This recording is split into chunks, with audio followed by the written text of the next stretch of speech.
Si è svolta questa mattina all'Istituto Professionale Gallo la manifestazione conclusiva del progetto PON Legali al Sud, un percorso durato un anno che ha visto gli studenti impegnati in più iniziative.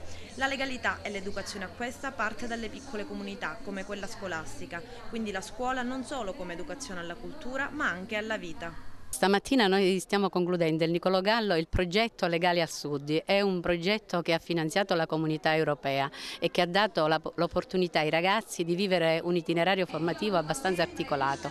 La prima parte è stata svolta presso la Caritas e i ragazzi si sono cimentati con i ragazzi diversamente abili ad operare in quella comunità in maniera tale di introiettare quei valori che non sono valori, sono valori che nella vita poi utilizzeranno nei vari contesti dove andranno ad operare. La seconda parte del percorso ha visto questi 20 ragazzi in un altro apprendimento in situazioni.